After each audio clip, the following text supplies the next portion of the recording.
Praise the lord. పరలోకంలో ఉన్న గ్రంథపు చుట్ట, అలాగే జీవ గ్రంథం ప్రాముఖ్యత గురించి ఈరోజు మనం తెలుసుకుందాం. అసలు తండ్రి అయిన దేవుని మనస్సులో ఏముంది, మన పట్ల ఆయన శాశ్వతమైన ఉద్దేశం ఏమిటి అనేది ఈ గ్రంథంలో చాలా స్పష్టంగా వ్రాయబడింది.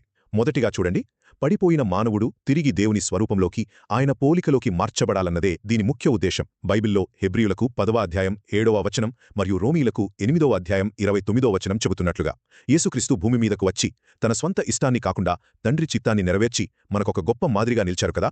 మరి మన దైనందిన జీవితంలో మన స్వంత ఇష్టాలను పక్కనపెట్టి ఆయనలా ఎలా జీవించగలం? ఒక్కసారి ఆలోచించండి. ఇక రెండవదిగా, మన గురించి వ్రాయబడిన ఆ దేవుని చిత్తాన్ని మనం కేవలం పరిశుద్ధాత్మ నడిపింపు ద్వారా మాత్రమే గ్రహించగలం. ఎవరి పేర్లైతే ఆ జీవగ్రంథంలో వ్రాయబడ్డాయో వారు 2వ కొరింథీయులకు 3వ అధ్యాయం 18వ వచనం ప్రకారం ఆత్మ ద్వారా దేవుని పోలికలోకి రూపాంతరము చెందుతారు. అంటే కేవలం వాక్యం వినడమే కాదు సుమా, చదువు లేదా ఉద్యోగం లాంటి మన జీవితంలోని చిన్న నిర్ణయాలలో కూడా దేవుని చిత్తాన్ని మనం తప్పక వెతకాలి.